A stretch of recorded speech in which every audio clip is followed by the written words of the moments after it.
तो जैसे कि हमने लास्ट एपिसोड के अंदर देखा था, फ्लेमी जो होती है वो उस बीस्ट के ऊपर अटैक करते हुए उससे बोलती है कि क्या तुम्हें लगता है कि तुम यहाँ से बचकर भाग सकते हो, क्योंकि तुम मेरे हाथों से आज यहाँ पर मरने वाले हो। और अब इतना बोलते के साथ ही हम कुछ देर बाद का सीन देखते हैं, जहाँ पर कि फ्लेमी जो होती है उसने उस मॉन्स्टर को मार दिया होता है, और उसे मारने के बाद में वो बोलती है कि ये तो काफ़ी कमज़ोर निकला। और फ्लेमी के इतना बोलते के साथ ही बी फैंग एंड सिस्टर जो होती है वो फ्लेमी के पास में आ जाती है और उसकी तारीफ़ करते हुए बोलती है कि बहुत बढ़िया, तुमने यहाँ पर जो तुम्हारा अपोनेंट था उसे अपनी पावर से हराया है बिना हमारी मदद के। जो सुनकर फ्लेमी भी हंसने लगती है।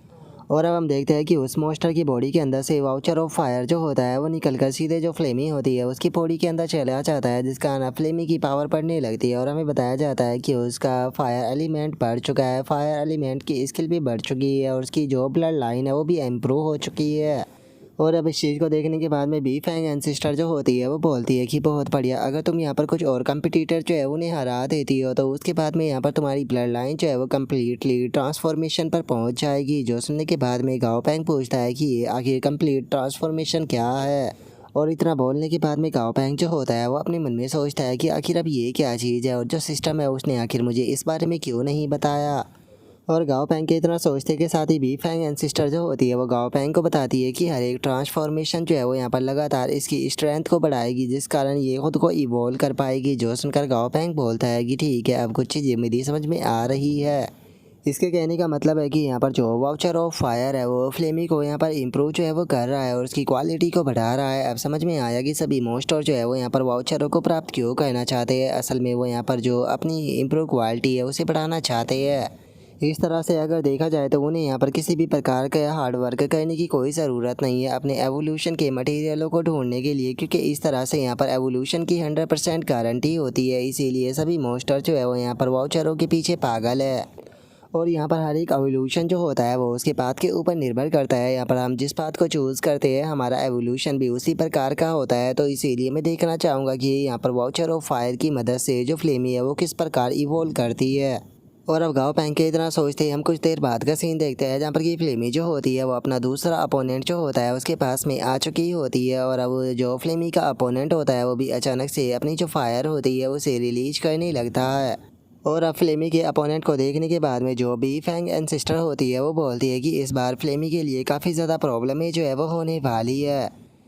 क्योंकि यहाँ पर जो फ्लेमी का अपोनेंट है वो एक इन्फर्नो ट्राइंट है, जो कि जो फायर एलिमेंट होते हैं उसके अंदर बहुत ही हाई रेजिस्टेंस के साथ में पैदा होता है, जिस कारण तुम ऐसा कह सकते हो कि उसके जो फायर एलिमेंट है वो फ्लेमी के मुकाबले बहुत ही ज़्यादा टेरिफाइंग है। जो सुनते के साथ ही अब गाओ पैंग भी उनकी फाइट को देखते हुए अपने मन में सोचता है कि इसकी बात जो है वो सच है, क्योंकि फ्लेमी की जो फायर है वो उसे बिल्कुल भी हर्ट नहीं कर पा रही। तो क्या जो फ्लेमी है वो सच में इस फाइट को हारने वाली है। इसे देखकर ये कहना गलत नहीं होगा कि फ्लेमी का जो नसीब है वो काफ़ी बेकार है, क्योंकि उसका सेकंड अपोनेंट ही इतना पावरफुल फंस गया है। फ्लेमी जो है वो हमेशा ही अपने फायर एलिमेंट रेजिस्टेंस के कारण दूसरों को बुली करती रहती है, लेकिन इसका अपोनेंट जो है उसके पास में इससे भी ज़्यादा पावरफुल फायर एलिमेंट रेजिस्टेंस मौजूद है। और गाँव पैंग के इतना सोचते के साथ ही अचानक से हम देखते हैं कि वो मॉन्स्टर जो होता है वो अपनी फायर को रिलीज करने लगता है, जो देखकर गाँव पैंग बोलता है कि नहीं, ये बिल्कुल भी सही नहीं है। और गाँव पैंग के इतना बोलते के साथ ही वो मॉन्स्टर अचानक से अपना हाथ जो होता है उसे स्टोन के अंदर डाल देता है और उसके बाद में स्टोन को एक बहुत ही ज़्यादा शार्प आकार देकर सीधे जो फ्लेमी होती है उसकी तरफ फेंक देता है। लेकिन जो फ्लेमी होती है वो भी अपनी स्पीड का इस्तेमाल करते हुए उससे बच जाती है और बचते हुए बोलती है कि ये तो काफ़ी ज़्यादा फास्ट निकला, लेकिन उसके बाद भी ये मुझसे ज़्यादा फास्ट जो है वो नहीं हो सकता। और इतना बोलते ही जो फ्लेमी होती है वो भी अपने अटैक को बनाकर सीधे अपने अपोनेंट के ऊपर बरसाना शुरू कर देती है, जिस कारण हमें वहाँ पर काफ़ी पावरफुल धमाके जो होते हैं वो देखने के लिए मिलते हैं। लेकिन फ्लेमी के ऐसे धमाकों के बाद भी हम देखते हैं कि उस मॉन्स्टर को कुछ भी नहीं हुआ होता। उल्टा वो ईविल सी स्माइल देते हुए काफ़ी सारे अटैक जो होते हैं उन्हें बना लेता है और अपने उन सभी अटैकों को सीधे जो फ्लेमी होती है उसकी तरफ भेज देता है, जिनसे कि जो फ्लेमी होती है वो भी अपनी स्पीड का इस्तेमाल करते हुए बचने लगती है। लेकिन फ्लेमी को भी इस चीज़ में थोड़ी सी प्रॉब्लम हो रही होती है। तभी हम देखते हैं कि वो मॉन्स्टर दोबारा से अपना हाथ जो होता है वो स्टोनों के अंदर डाल देता है, जिस कारण वो अब एक बहुत ही बड़ा स्टोन जो होता है उसे सीधे ज़मीन से निकाल लेता है और उस बड़े से स्टोन को निकाल कर फ्लेमी की तरफ शूट कर देता है, जिससे कि फ्लेमी भी बाल बाल बच पाती है। लेकिन वो मॉन्स्टर दोबारा से उसी स्टोन से फ्लेमी के ऊपर अटैक करने की कोशिश करता है, जिसे बचते हुए जो फ्लेमी होती है वो बोलती है कि शुक्र है कि मेरा इसके ऊपर जल्दी ध्यान चला गया। और उसके इतना बोलते के साथ ही हम गोल्डी को देखते हैं, जिससे कि फ्लेमी की चिंता हो रही होती है। और अब गोल्डी जो होता है वो अपने गुस्से के ऊपर बिल्कुल भी कंट्रोल जो है वो नहीं कर पाता और वो सीधे उस मॉन्स्टर की तरफ बढ़ते हुए बोलता है कि इसकी हिम्मत कैसे हो गई मेरी वाइफ को हर्ट करने की, मैं इस बास्टर्ड को जान से मार दूंगा। और अब गोल्डी को आगे बढ़ता हुआ देखकर जो बी फैंग एंसेस्टर होती है वो गोल्डी को रोकने की कोशिश करती है, लेकिन जो गोल्डी होता है वो उसकी बात को नहीं सुनता। जो देखकर बी फैंग एंसेस्टर गाओ पैंग के पास में आते हुए बोलती है कि अगर दूसरों ने फाइट के बीच में इंटरफेयर किया तो अगर फ्लेमी फाइट को जीत भी जाती है तो उसके बाद भी उसे वाउचर ऑफ फायर जो है वो नहीं मिल पाएगा। तो गाओ पैंग जल्दी से अपने पैट को रोको। जो सुनते के साथ ही अब गाओ पैंग जो होता है वो भी टेलीपैथी का इस्तेमाल करते हुए जो गोल्डी होता है उसे रोकते हुए बोलता है कि गोल्डी उसके ऊपर अटैक मत करना। जो सुनकर गोल्डी भी हैरान होते हुए रुक जाता है। तभी गाओ पैंग जो होता है वो मुस्कुराते हुए गोल्डी से बोलता है कि ऐसा नहीं है कि तुम फ्लेमी की मदद जो है वो नहीं कर सकते हो, बस तुम्हें जाकर यहाँ पर जो ये इन्फर्नो ट्राइंट है इसके यहाँ पर व्यू को ब्लॉक करना होगा और इसे कुछ देर के लिए उलझाना होगा ताकि जो फ्लेमी है वो अटैक कर सके। जो सुनकर गोल्डी जो होता है वो बोलता है कि ठीक है गाओ पैंग, मैं तुम्हारी बात को समझ गया। और इतना बोलकर गोल्डी उस मॉन्स्टर की तरफ जाने लगता है। जो देखकर बी फैंग एंसेस्टर जो होती है वो उसे रोकने की कोशिश करती है। और अब गाओ पैंग जो होता है वो अपने मन में सोचता है कि अगर यहाँ पर जो हेवनली बीटल और जो सवरेसेंट बीस्ट था उन दोनों की बात की जाए तो उन दोनों की बॉडी डिकम्पोज होने के कारण डार्क स्पिरिट ने उनकी बॉडी के अंदर से जो वाउचर ऑफ विंड थे वो निकाल लिए थे। लगता है कि यहाँ पर जो ये बी फैंग एंसेस्टर है ये भी यहाँ पर डार्क स्पिरिट की जो एबिलिटी है उसके बारे में कुछ भी जो है वो नहीं जानते हैं। तो इसीलिए मैं यहाँ पर गोल्डी को इंटरफेयर करने देता हूँ, क्योंकि अगर जो फ्लेमी है उसे वाउचर ऑफ फायर नहीं भी मिलता है तो मैं डार्क स्पिरिट की मदद से वाउचर ऑफ फायर को निकाल सकता हूँ। और गाओ पैंग के इतना सोचते के साथ ही बी फैंग एंसेस्टर जो होती है वो गाओ पैंग से बोलती है कि गाओ पैंग यहाँ पर आने की सारी मेहनत बेकार हो जाएगी, जल्दी से उसे वापस बुलाओ। जो सुनकर गाओ पैंग बोलता है कि चिंता मत करो, बस तुम देखते रहो। जो सुनते के साथ ही बी फैंग एंसेस्टर जो होती है वो गाओ पैंग से बोलती है कि गाओ पैंग आखिर तुम इतना ज़्यादा शांत क्यों हो, क्या तुम्हें डर नहीं है कि फ्लेमी की सारी मेहनत बेकार हो जाएगी। और इतना बोलते के साथ ही वो सामने की तरफ देखती है और वो जैसे ही सामने की तरफ देखती है तो उसे जो गोल्डी होता है वो नज़र नहीं आता। जो देखकर बी फैंग एंसेस्टर जो होती है वो बोलती है कि आखिर जो वो डक था वो कहाँ पर चला गया। और उसके इतना बोलते के साथ ही हम गोल्डी को देखते हैं जो कि सीधे जाकर जो वो मॉन्स्टर होता है उसके पैर को पकड़ लेता है। जो देखते के साथ ही वो मॉन्स्टर जो होता है वो चिल्लाते हुए गोल्डी से बोलता है कि तुम कौन हो, जल्दी से मेरे पैर को छोड़ो। जो सुनते के साथ ही गोल्डी जो होता है वो और भी ज़्यादा ज़ोरों से उसके पैर को पकड़ते हुए उसे बोलता है कि तुम मेरे आइडल हो, फाइनली मैं तुमसे मिल ही गया। जो सुनते के साथ ही वो मॉन्स्टर जो होता है वो गुस्से में जो गोल्डी होता है उसके सर को पकड़ लेता है और उसके सर को पकड़कर अपने दोनों हाथों से दबाने लगता है। जो देखकर गोल्डी जो होता है वो उसे बोलता है कि मेरे आइडल क्या हो गया, क्या आज तुमने खाना नहीं खाया। जो सुनकर वो मॉन्स्टर जो होता है वो गुस्से में बोलता है कि डैम इट, आखिर इसका जो सर है वो इतना ज़्यादा हार्ड कैसे हो सकता है, मैं इसके सर को क्यों नहीं फोड़ पा रहा। और अभी इतना बोलते के साथ ही वो मॉन्स्टर जो होता है वो गोल्डी को फेंक कर दूर मारता है और दूर फेंक कर मारते हुए उसे बोलता है कि क्या तुम्हें मैं बेवकूफ़ दिखाई देता हूँ, क्या तुम्हें लगता है कि मैं नहीं जानता हूँ कि तुम यहाँ पर उस बर्ड की मदद करना चाहते हो। आखिर तुम इस बैटल के बीच में इंटरफेयर जो है वो कैसे कर सकते हो, क्या तुम्हें दिखाई नहीं दे रहा कि ये दो कंपटीटर के बीच में फाइट है वाउचर ऑफ फायर के लिए। तो फिर आखिर तुम इस प्रकार का जो सेक्रेट डुअल है उसके बीच में आकर इंटरफेयर कैसे कर सकते हो। जो सुनते के साथ ही गोल्डी जो होता है वो दोबारा से उसके पैर को पकड़ लेता है और उसके पैर को पकड़ते हुए बोलता है कि मैं इंटरफेयर नहीं कर रहा बल्कि मैं तो अपने आइडल से मिल रहा हूँ। जो सुनते के साथ ही वो मॉन्स्टर जो होता है वो धड़ाधड़ कर कर गोल्डी के मुंह के ऊपर पंच बरसाना शुरू कर देता है और पंच बरसाते हुए उसे बोलता है कि तुम इंटरफेयर नहीं कर रहे तो फिर आखिर ये क्या कर रहे हो।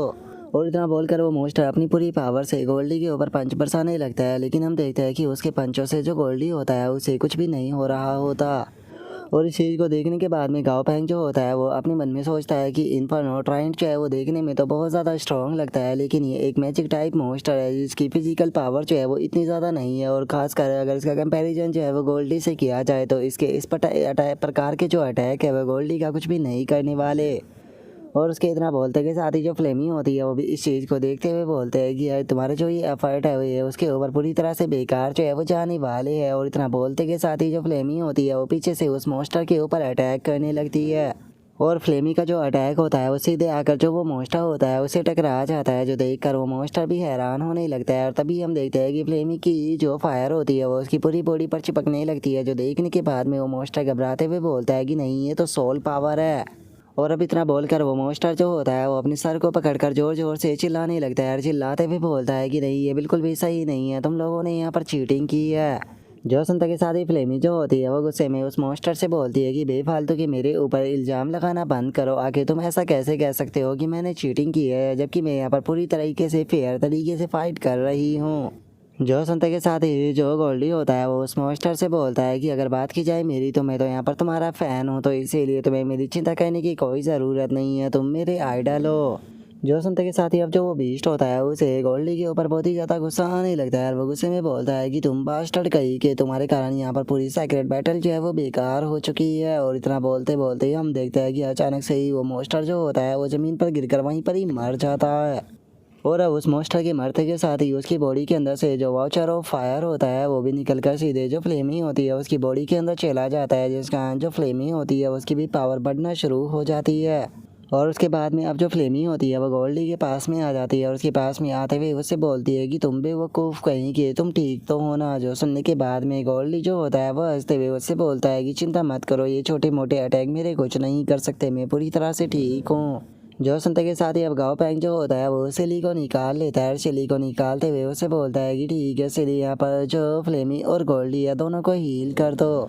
और अब उसके इतना बोलते के साथ ही हम देखते हैं कि जो बी फैंग एंसेस्टर होती है वो भी इसी चीज़ को देख रही होती है। और अब इस चीज़ को देखने के बाद में वो बोलती है कि सच में मैंने नहीं सोचा था कि यहाँ पर इस प्रकार से भी इस काम को किया जा सकता है। यहाँ पर आने के बाद में सच में मुझे एक नई चीज़ पता चली है। और इतना बोलकर अब जो बी फैंग एंसेस्टर होती है वो अपने मन में सोचती है कि एक तरह से देखा जाए तो वो गोल्डी जो है वो यहाँ पर फाइट को बस रोकने की कोशिश कर रहा था, तो अगर हम यहाँ पर अपने अपोनेंट को इस तरह से रोकते हैं तो यहाँ पर हम लोगों को उसके बाद में भी जो फायर वाउचर है वो मिल जाता है। अगर देखा जाए तो उसने यहाँ पर ज़्यादा कुछ करने की कोशिश नहीं की, वो बस यहाँ पर जो वो मॉन्स्टर था उसे रोकने की कोशिश कर रहा था और उससे अच्छे से बात कर रहा था, जिसका जो ये दूसरा मॉन्स्टर था ये उसके ऊपर ज़्यादा गुस्सा जो है वो नहीं कर पाया।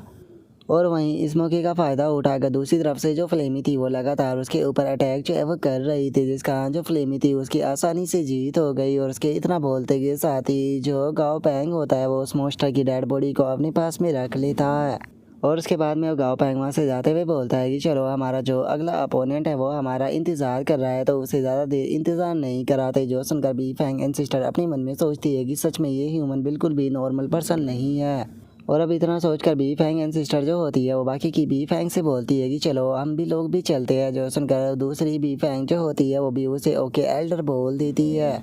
जिसके बाद में अब हम देखते हैं कि एक एक कर सभी बी फैंग जो होती है वो वहाँ से जो गाँव पैंग होता है उसके पीछे चली जाती है। जिसके बाद में अब हमारा व्यू थोड़ी देर बाद पर आ जाता है, जहाँ पर कि हम देखते हैं कि जिस मॉन्स्टर की मौत हुई थी वहाँ पर एक वाइट फैदर आकर गिरता है। और अब हम देखते हैं कि अचानक से ही वहाँ पर दो मॉन्स्टर जो होते हैं वो आ जाती है, जो कि देखने में बहुत ही ज़्यादा खूबसूरत भी होती है। और अब उनमें से जो वो छोटी सी मॉन्स्टर होती है वो इधर उधर देखने लगती है और इधर उधर देखते हुए बोलती है कि मेरी दोस्त कहाँ पर चली गई, लास्ट टाइम उसने कहा था कि वो मुझे यहीं पर ही मिलेगी। और इतना बोलकर वो फनी सा चेहरा जो है वो बना लेती है और फनी सा चेहरा बनाते हुए बोलती है कि क्या इसका मतलब ये है कि वो यहाँ पर नहीं है और यहाँ से कहीं और जा चुका है, लेकिन अगर वो यहाँ से कहीं और जा चुका है तो उसने इस बारे में मुझे क्यों नहीं बताया। जो सुनते के साथ ही वो बड़ी मॉन्स्टर जो होती है वो छोटी मॉन्स्टर से बोलती है कि नहीं ऐसा नहीं है, मैं यहाँ पर जो डेथ हो रहा है उसे हवा में महसूस कर सकती हूँ। और इतना बोलते के साथ ही वो मॉन्स्टर जो होती है वो अचानक से अपनी पावर का इस्तेमाल करने लगती है, जिस कारण हम देखते हैं कि उस मॉन्स्टर की जहाँ पर डेड बॉडी गिरी थी अचानक से वहाँ पर एक शैडो की डेड बॉडी जो होती है वो बन जाती है, जिसे देखकर वो छोटी सी मॉन्स्टर जो होती है वो बोलती है कि यही तो मेरा दोस्त है। और अब इतना बोलकर वो छोटी सी मॉन्स्टर जो होती है वो उस बड़ी सी मॉन्स्टर से बोलती है कि मदर आपको जो मेरा दोस्त है उसकी मदद करनी होगी। जो सुनकर उस छोटी सी मॉन्स्टर की जो मदर होती है वो उसे बोलती है कि बेटी मुझे माफ़ कर देना, लेकिन यहाँ पर जो तुम्हारा दोस्त था वो सच में बहुत ही ज़्यादा अनलकी था, तो इसीलिए हम उसके लिए कुछ भी चाहे वो नहीं कर सकते हैं, ये उसकी किस्मत थी। और अब इतना बोलते के साथ ही वो बड़ी सी मॉन्स्टर वहाँ से उड़ते हुए जाने लगती है और जाते हुए बोलती है कि मत बोलो कि हम लोग चाहे वो बस यहाँ से गुजरते हुए तुम्हारे दोस्त को देखने के लिए आए थे, यहाँ पर हम लोगों के आने का जो मेन पर्पज़ है उसे नहीं भूलना चाहिए, तो चलो यहाँ से चलते हैं। जो सुनकर वो छोटी सी मॉन्स्टर भी ओके बोल देती है, लेकिन वो अभी भी उदास होते हुए उसी तरफ देख रही होती है जिस तरह उसके दोस्त की डेड बॉडी पड़ी हुई थी। लेकिन अब चूंकि वो कुछ भी नहीं कर सकती थी तो इसीलिए वो सीधे अपनी जो मदर होती है उसके पीछे जाने लगती है। जिसके बाद में अब हमारा व्यू जो होता है वो लिटिल वर्ल्ड का जो सरफेस सी होता है उसके एज ऑफ रियून जो होता है वहाँ पर आ जाता है। और उसी जगह पर हम एक मंकी जैसा जो मॉन्स्टर होता है उसे बैठा हुआ देखते हैं, जो कि वहाँ पर एक बॉक्स के अंदर से जो स्टोन होते हैं उन्हें निकाल रहा होता है और उन स्टोन्स को निकालने के बाद में सीधे जो आसमान होता है उसकी तरफ फेंक देता है। और वहीं आसमान में हम तीन काफ़ी पावरफुल मॉन्स्टर जो होते हैं उन्हें देखते हैं और जो वो स्टोन होता है वो उन तीनों के बीच से होकर गुजरने लगता है। लेकिन जो वो मंकी टाइप मॉन्स्टर होता है वो काफ़ी ज़्यादा बोर हो रहा होता है और वो बोलता है कि सच में ये चीज़ जो है वो मुझे बहुत ही ज़्यादा बोर कर रही है। और तभी हम देखते हैं कि वहाँ पर वही मदर और जो डॉटर होती है वे दोनों उस मंकी मॉन्स्टर के पास में आ जाती है। लेकिन तभी वो मंकी मॉन्स्टर अपने स्टोन को फेंक कर मारता है जिससे कि वो छोटी सी मॉन्स्टर बाल बाल बच पाती है, लेकिन वो इस चीज़ से काफ़ी ज़्यादा घबरा जाती है। और तभी वो मंकी जो होता है वो उस मॉन्स्टर से बोलता है कि क्या मैं जान सकता हूँ कि तुम स्टार अलायंस के जो लोग हैं आखिर वो मुझे यहाँ पर ढूंढने के लिए क्यों आए हो। जो सुनते के साथ ही वो मॉन्स्टर जो होती है वो उस मंकी से बोलती है कि हम लोग जो है वो यहाँ पर तुम्हारी मदद मांगने के लिए आए हैं, क्योंकि वैसे भी देखा जाए तो हम लोग जो है वो एक ही गठबंधन से है और अगर स्टार अलायंस की बात की जाए तो वो चीज़ बहुत ज़्यादा पुरानी हो चुकी है। जो सुनते के साथ ही वो मंकी जो होता है वो उस मॉन्स्टर से बोलता है कि सच में जो तुम्हारी बातें है वो कितनी ज़्यादा दिखावटी है। जो सुनते के साथ ही वो मॉन्स्टर जो होती है वो उस मंकी से बोलती है कि जो हमारा तारामंडल है वो यहाँ पर एक नया हेड आउट जो है वो बनाना चाहता है और हमने सोचा है कि जो सरफेस सी है हम लोग जो है उसी पर अपना एक नया हेड आउट जो है वो बनाए। जो सुनकर वो मंकी जो होता है वो उस मॉन्स्टर से बोलता है कि चाहे तुम कुछ भी चाहती हो लेकिन मैं यहाँ पर तुम्हारे ऑफर के अंदर बिल्कुल भी इंटरेस्टेड नहीं हूँ। जो सुनते के साथ ही जो वो मॉन्स्टर होती है वो उसे बोलती है कि लेकिन देखा जाए तो ये तुम्हारे लिए एक चांस है। और अब उस मॉन्स्टर की बात को सुनकर जो वो मंकी होता है वो भी अचानक से चुप हो जाता है, लेकिन अगले ही पल वो बहुत ही खतरनाक तरीके से घूरते हुए सीधे वो मॉन्स्टर जो होती है उसकी तरफ देखने लगता है। और इस चीज़ को देखते के साथ ही वो मॉन्स्टर घबराते हुए अपने मन में सोचती है कि अगर मैंने एक और शब्द बोला तो ये यहाँ पर मुझे जान से मार देगा। सच में ये हेवन कैप्चरिंग एप्स की हिस्ट्री का सबसे ज़्यादा टेरिफाइंग बीस्ट होने के लायक है। और वहीं दूसरी तरफ अगर इसकी स्ट्रेंथ की बात की जाए तो इसकी तो अब जो स्ट्रेंथ है वो पहले के भी मुकाबले और ज़्यादा टेरिफाइंग जो है वो हो चुकी है। और उसके इतना सोचते के साथ ही वो मंकी उससे बोलता है कि ठीक है तुम यहाँ से जा सकती हो। जो सुनकर वो छोटी सी मॉन्स्टर बोलती है कि मदर ये मंकी तो बहुत ज़्यादा एरोगेंट है। जो सुनकर उसकी मदर बोलती है कि कुछ भी मत बोलो, चुपचाप मेरे साथ में यहाँ से चलो। और अब इतना बोलते के साथ ही वो मॉन्स्टर जो होती है वो फुल स्पीड में अपनी जो डॉटर होती है उसे लेकर वहाँ से चली जाती है।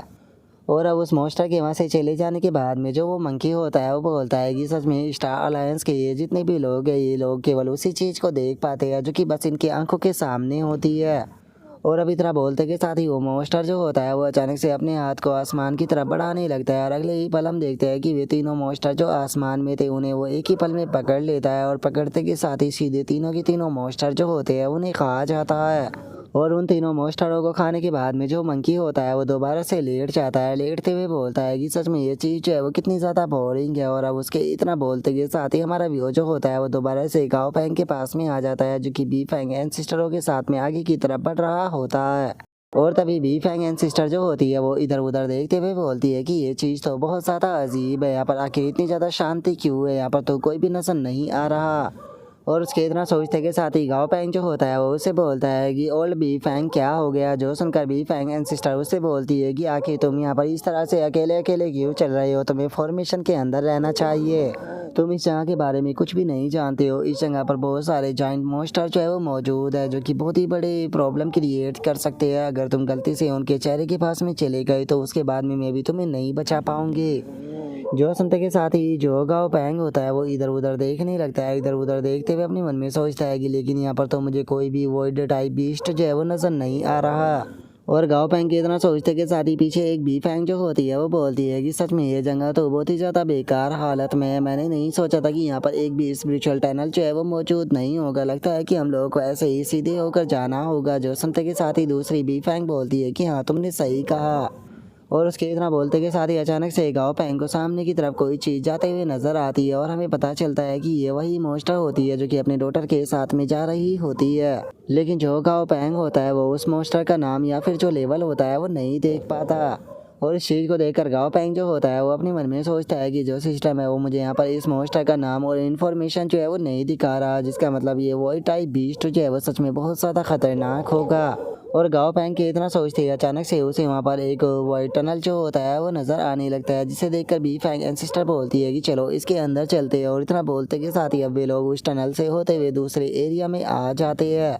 और अब जो गांव पैंग होता है वो भी वहाँ पर आ जाता है और जो बिग फैट होता है वो वहाँ पर सूंघते हुए बोलता है कि जरा देखो तो यहाँ पर वाटर एलिमेंट जो है वो इतनी बड़ी मात्रा में मौजूद है कि वो यहाँ की जो मिस्ट है उसके अंदर बदल चुका है। जो सुनकर अब गाओ पैंग जो होता है वो भी उस शाह को देखने लगता है और उस शाह को देखते हुए बोलता है कि सच में ये चीज़ तो बहुत ज़्यादा अजीब है। आखिर एक फायर टाइप मोस्टर जिसके पास में कि वाउचर ऑफ फायर है, वो इस प्रकार का जो इन्वायरमेंट है उसके अंदर कैसे रह सकता है। जो सुनते के साथ ही जो बी फैंग एंसिस्टर होती है वो गाओ पैंग को बताती है कि इटर्नल बर्ड के मुताबिक जो मोस्टर ही है वो यहाँ पर यिन यांग लेक के अंदर रहता है, तो इसीलिए यहाँ पर मागमा और जो कोल्ड पूल है वो दोनों नेचुरली मौजूद होंगे। लेकिन चिंता मत करो, जो यिन यांग पूल है उसे ढूंढना बिल्कुल भी मुश्किल जो है वो नहीं होने वाला। और अब इतना बोलते के साथ ही वे दोनों जो होते हैं वो उड़ते हुए अब आगे की तरफ जाने लगते हैं। और अब हम देखते हैं कि वे लोग जो होते हैं वो कुछ ही देर में जो यिन यांग पूल होता है उसके पास में पहुंच जाते हैं, जो कि आधा आइस से तो आधा मागमा से बना होता है। और अब उस पूल को देखने के बाद में जो गाओ पैंग होता है वो भी उस पूल की तारीफ करने लगता है और बोलता है कि जरा देखो तो ये नज़ारा जो है वो कितना ज़्यादा खूबसूरत है। और गाँव पैंग के इतना बोलते के साथ ही अचानक से लेक के अंदर हमें एक मोस्टर जो होता है वो नज़र आने लगता है। और वो मोस्टर जो होता है वो सीधे उन लोगों की तरफ अपने आइस की से अटैक जो होता है वो कर देता है। लेकिन तभी जो आइस लोयन होता है वो अचानक से जो गाँव पैंग होता है उसके सामने आ जाता है और उसके सामने आते हुए उसे बोलता है कि क्या तुम्हें लगता है कि तुम यहाँ पर जो चाहे वो कर सकते हो। और अब इतना बोलते के साथ ही जो आइस लोयन होता है वो बहुत ही आसानी से जो वो आइस का अटैक होता है उस पूरे के पूरे को खा जाता है। और अब जो फ्लेमी होती है वो भी आगे आ जाती है और आगे आते हुए बोलती है कि सच में ये मोस्टर तो कितना ज़्यादा कमज़ोर है, यहाँ तक कि जो मेरे पार्टनर है वो भी तुम्हें तो बहुत ही आसानी से हरा सकते हैं। और अब फ्लेमी के इतना बोलते के साथ ही हम देखते हैं कि उस आइस के अंदर से एक क्रोकोडाइल मोस्टर जो होता है वो निकल कर बाहर आ जाता है, जिसे देखते के साथ ही जो फ्लेमी होती है वो भी सीधे अपने वुडन हार्ट फ्लेम जो होती है उसका इस्तेमाल करते हुए अपने अटैक को सीधे उस क्रोकोडाइल की तरफ कर देती है। और अब जैसे ही फ्लेमी का वो वुडन हार्ट अटैक जो होता है वो आकर उससे टकराता है तो हमें एक काफ़ी पावरफुल धमाका जो होता है वो देखने के लिए मिलता है। और अब जैसे ही वहाँ से धुआं हटता है तो हम देखते हैं कि फ्लेमी के उस अटैक के कारण वो क्रोकोडाइल काफ़ी इंजर्ड हो चुका होता है। और तभी फ्लेमी जो होती है वो अपने दूसरे अटैक को करते हुए बोलती है कि अभी ये ख़त्म नहीं हुआ। और फ्लेमी के इतना बोलते के साथ ही जो फ्लेमी की फायर होती है वो सीधे उस मोस्टर की बॉडी के अंदर चली जाती है, जिसका उसकी बॉडी के अंदर एक काफ़ी तगड़ा धमाका हमें देखने के लिए मिलता है, जिसका वो मोस्टर और भी इंजर्ड हो जाता है। जिस कारण अब जो वो क्रोकोडाइल होता है वो गुस्से में चिल्लाना शुरू कर देता है और उसके चिल्लाने के कारण अचानक से हम देखते हैं कि एक आइस का काफ़ी बड़ा मुंह बन जाता है। और इससे पहले कि फ्लेमी कुछ कर पाती है अचानक से वो उस आइस के अंदर बंद हो जाती है। जो देखकर गोल्डी जो होता है उसे फ्लेमी की चिंता होने लगती है, लेकिन तभी काओ पैंग उसे रोकते हुए बोलता है कि चिंता मत करो, फ्लेमी पूरी तरह से ठीक है। और इतना बोलकर अब गाओ पैंग जो होता है वो बोलता है कि अगर इसे क्रोकोडाइल की बात की जाए तो यहाँ पर इसकी जो फायर रेजिस्टेंस है वो बिल्कुल भी ज़्यादा हाई नहीं है। अगर पिछले दो क्वासी गोल्ड रैंक के मोस्टरों की बात की जाए जिनसे कि फ्लेमी ने फाइट की थी, उनकी फायर जो थी वो बहुत ही ज़्यादा हाई टेम्परेचर वाली थी, जिसका फ्लेमी को उसके अटैक को डोज करना पड़ता था। लेकिन वहीं अगर इस मोस्टर की बात की जाए तो यहाँ पर इस मोस्टर के पास में ज़्यादा स्पीड भी नहीं है। तो जो फ्लेमी है वो अगर इस चीज़ को समझ जाती है और इस चीज़ को नोटिस कर लेती है तो वो इसका एडवांटेज उठाकर आसानी से इस फाइट को जीत सकती है। और गाँव पैंग के इतना बोलते के साथ ही अचानक से हम देखते हैं कि जो फ्लेमी होती है वो भी उस आइस को तोड़ते हुए सीधे उस आइस से बाहर आ जाती है। और अब उस आइस से बाहर आने के बाद में जो फ्लेमी होती है वो उस क्रोकोडाइल की तरफ देखते हुए हंसने लगती है। और हम देखते हैं कि जो फ्लेमी होती है उसे इस अटैक से ज़्यादा चोट भी नहीं आई होती।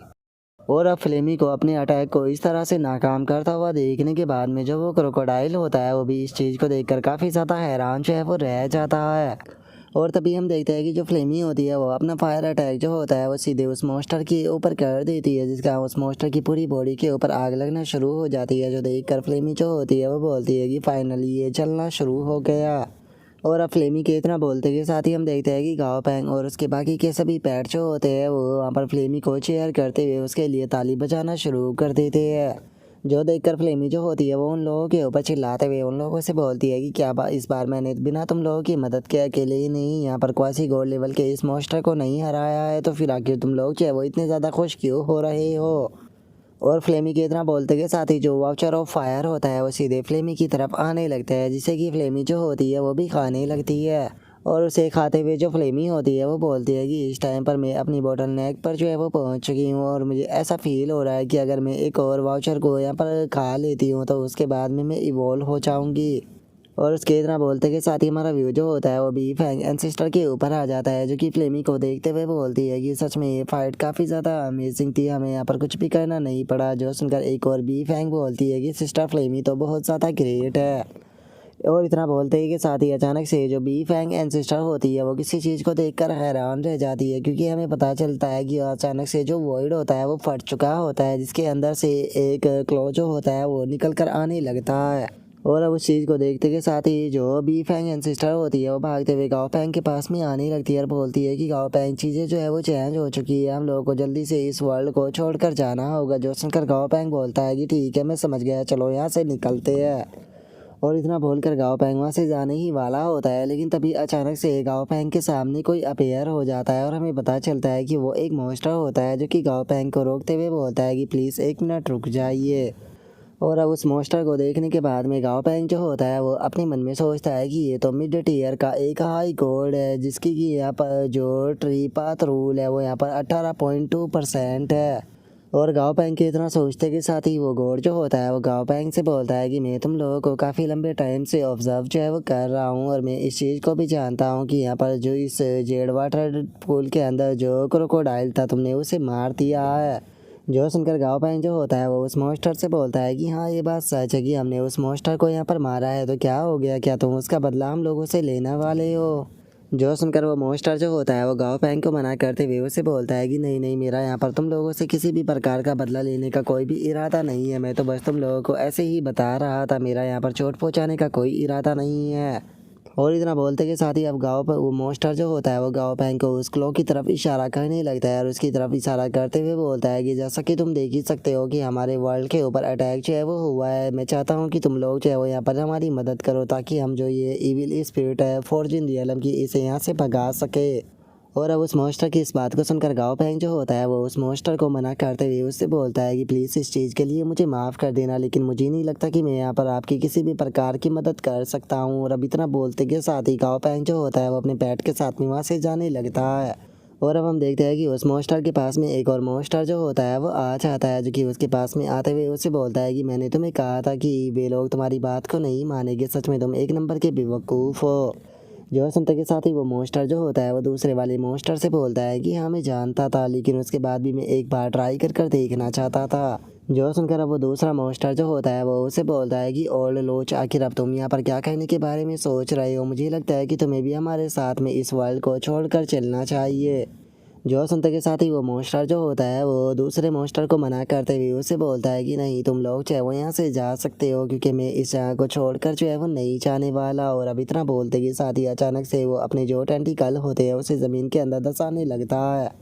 जो देखकर वो दूसरा मॉन्स्टर जो होता है वो उस पहले वाले मॉन्स्टर को समझाते हुए उसे बोलता है कि क्या तुम्हारा दिमाग जो है वो ख़राब हो चुका है, तुम उसका सामना जो है वो नहीं कर पाओगे, वो तुमसे बहुत ज़्यादा पावरफुल है। जो सुनकर वो पहला मॉन्स्टर जो होता है वो अपनी पावर को रिलीज करना शुरू कर देता है और रिलीज करते हुए बोलता है कि मैं इस वर्ल्ड के अंदर पैदा हुआ था, ये जगह जो है वो मेरा होम टाउन है, तो इसीलिए मैं यहाँ पर मर जाऊँगा, लेकिन इस जगह को छोड़कर नहीं जाऊँगा। और अब इतना बोलते के साथ ही वो अपनी बॉडी जो होती है उसे बहुत ही बड़ी टेंटिकलों के साथ में कवर कर लेता है और सीधे उस क्लो की तरफ अटैक को कर देता है। और अब हम देखते हैं कि काफ़ी सारे टेंटिकल जो होते हैं वो जाकर उस क्लो से चिपक जाते हैं। और वहीं वो मॉन्स्टर जो होता है वो पूरी तरह से एक बड़ी सी ट्री से कवर जो है वो हो चुका होता है। और तभी हम देखते हैं कि वो बड़ा सा ट्री बनने के बाद में ऊपर की तरफ जाने लगता है, जहाँ पर कि उस ट्री की जड़ों में कोई एनर्जी की बॉल सी मौजूद होती है। और वहीं वो दूसरी तरफ जो मॉन्स्टर होता है वो इस चीज़ को देखने के बाद में बोलता है कि सच में यकीन नहीं होता, तुम यहाँ पर अपने आप को एक अच्छे पर्सन की तरह दिखा रहे हो, लेकिन मैं तुम्हारी तरह नहीं हूँ, मैं मौत से डरता हूँ। और उसके इतना बोलते ही हम उस पहले मॉन्स्टर को देखते हैं जिसने कि अपने क्लो से उस टेंटिकल को पकड़ा होता है और अब वो अब एनर्जी को रिलीज करने लगता है। और उसी के साथ में जो टेंटिकल होते हैं उनके अंदर से भी छोटे छोटे टेंटिकल निकल कर आने लगते हैं और वे चारों तरफ से जो वे क्लो होते हैं उससे चिपक जाते हैं। और अब इस चीज़ को देखने के बाद में जो गाओ पैंग होता है वो अपने मन में सोचता है कि वो अपनी जो रूल की पावर है उसका शुरू में ही इस्तेमाल कर रहा है, ऐसा लगता है कि यही इसका सबसे पावरफुल अटैक होगा। एक तरह से इसकी जो ये लो की पावर है ये दूसरों के लिए एक तरह का पैरासाइट है, और ये जितनी देर तक उस क्लो से चिपके रहेंगे उसे उतना ही ज़्यादा नुकसान जो है वो पहुँचाएंगे। और उसके इतना बोलते के साथ ही अचानक से हम देखते हैं कि उस क्लो के अंदर से एक एनर्जी रिलीज होती है, जिसका वे सारे टेंटिकल वहीं पर ही डिस्ट्रॉय हो जाते हैं, जिसे देखकर गाओ पैंग बोलता है कि क्या ये तो इसे 3 सेकंड तक भी ब्लॉक जो है वो नहीं कर पाया, ऐसा लगता है कि इसका अपोनेंट इससे बहुत ज़्यादा पावरफुल है। और गाओ पैंग इतना बोल ही रहा होता है, लेकिन तभी अचानक से हम देखते हैं कि गाओ पैंग के ऊपर से जो स्पेस होता है वो फटने लगता है और एक क्लो उसके अंदर से भी निकल कर गाओ पैंग की तरफ आने लगता है। जिसे देखने के बाद में गाओ पैंग जो होता है वो घबराते हुए बोलता है कि डैमिट एक और स्पिरिचुअल रिफ्ट जो है वो यहाँ पर ओपन हो गई है। ऐसा लगता है कि ये मॉन्स्टर जो है वो यहाँ पर किसी को भी नहीं छोड़ने वाला है, तो इसीलिए हम लोगों को जल्दी से इस जगह से निकलना होगा। और अब गाँव पैंग के इतना बोलते के साथ ही हमारा आज का एपिसोड जो होता है वो यहीं पर ही कंप्लीट हो जाता है। तो नेक्स्ट एपिसोड के अंदर देखिए कि आगे क्या होता है। अगर आप लोगों को वीडियो अच्छी लगी हो तो लाइक करना, चैनल को सब्सक्राइब करना। मैं मिलता हूँ नेक्स्ट एपिसोड के अंदर, तब तक के लिए बाय बाय गाइस।